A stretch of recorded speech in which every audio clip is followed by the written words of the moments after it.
Karibuni tena Khadija's Kitchen, na leo tutajifunza namna ya kuandaa utumbo wa ng'ombe. Jamani, utumbo wa ng'ombe. Na hayo hapo ndo mahitaji yetu. Hakikisha unachemsha utumbo wako vizuri kabla hujaenda kuunga. Na hatua ya kwanza kabisa utaweka mafuta kwenye sufuria utakayotumia. Hakikisha mafuta yako yamepata moto kiasi, kisha baadaye utakuja kuweka kitunguu.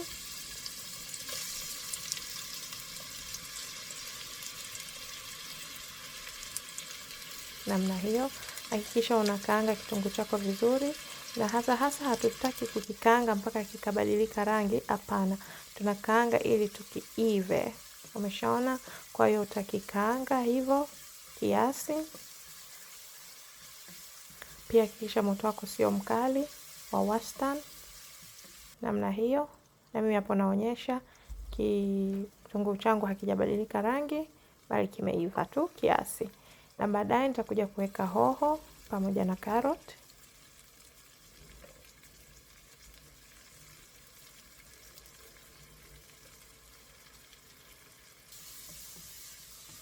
Namna hiyo.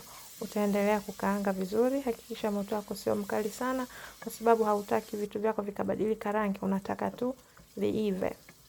Namna hiyo.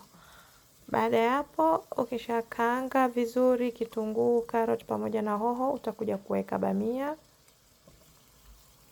Na baadaye utakuja kuweka nyanya chungu, kisha utaendelea kukaanga vizuri, changanya vizuri kabisa bila haraka. Hakikisha moto wako sio mkali, narudia tena, moto tu wa wastani wa kuivisha vizuri. Haya.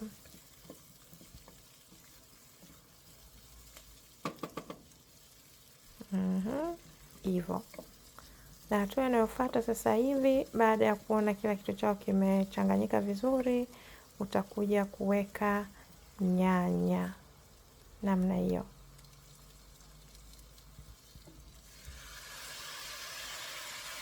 Unaweza kutumia nyanya ya boksi au ama ya kopo, lakini mimi nimetumia nyanya fresh kwa sababu ndo nilizokuwa nazo ndani. Kwa nitakaanga vizuri hapo mpaka nyanya yangu itakapoiva.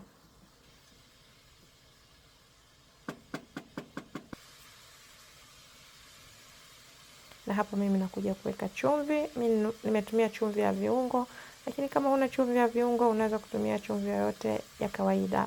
Ila kwa nini chumvi ya viungo? Ni kwa sababu inakuwa ina ladha, inaongeza ladha kwenye chakula. Lakini kama hutokuwa nayo, basi utatumia chumvi ya kawaida.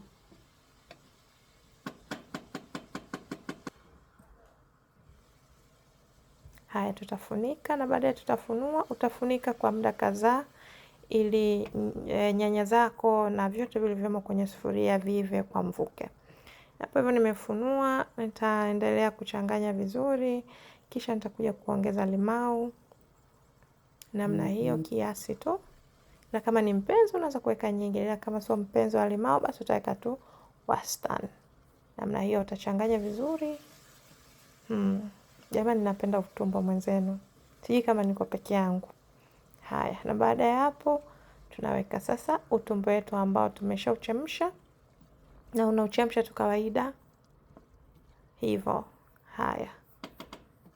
Baadaye tunakuja kuweka utumbo wetu ambao tumekuwa tushauchemsha, na pia tunaongeza tu maji kidogo ili vitu vyetu viendelee kuiva vizuri, na pia tupate sosi kidogo pia baada ya utumbo wetu ukiwa umeshamalizika kupikwa.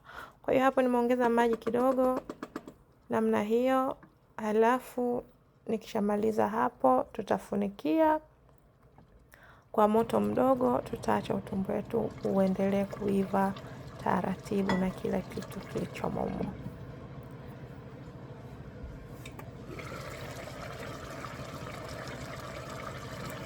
Na hapo hivyo mimi nafunua. Unafunika kwa muda gani? Inategemea na moto wako umefanya spidi gani. Ila ukitumia tu moto wa wastani basi hautosubiri muda mrefu, utasubiri takriban dakika 3 mpaka 4 utafunua. Baada ya hapo na mimi nimeweka tu ila nazi. Namna hiyo. Nimetumia nazi ya kopo. Ikiwa kama utatumia nazi ya kukuna, basi lile tui la pili badala kuweka ile hatua ya kuweka maji, unaweza kuweka tui lako la pili. Lakini kama utatumia tu nazi ya boksi ambayo haina tui la pili, basi utaweka maji hatua ile, alafu hatua hii utaweka tui lako zito kama kawaida. Namna hiyo. Hapo mimi nilionja chumvi, nikasikia ni ndogo, na hapo naongeza tena kidogo. Hivyo, alafu nitaacha mboga yangu iive kwa moto wa chini kabisa, kwa sababu sitaki ikakauka sana namna hiyo. Kwa hiyo hakikisha moto wako sio mkali, weka moto wa wastani kabisa, uache tui yako iive polepole, na vilivyomo ndani yake pia viive taratibu, nikimaanisha bamia, nyanya chungu, utumbo tayari unakuwa ushaiva. Kwa hiyo hapo inakuwa sana sana bamia pamoja na nyanya chungu. Na mimi hapo naona mchuzi wangu uko tayari. Chakula chetu kinavutia namna hiyo. Hata naanza kumeza mate tena. Haya, bismillah. Hapo sasa mboga yetu iko tayari. Unaweza ukafanya ugali wako, ukala kwa ugali, ama ukafanya kwa wali. Inategemea mwenyewe unapenda kitu gani. Na mimi hapo nitakuwa nimemaliza. Karibuni tena Khadija's Kitchen. Asanteni kwa kunisikiliza.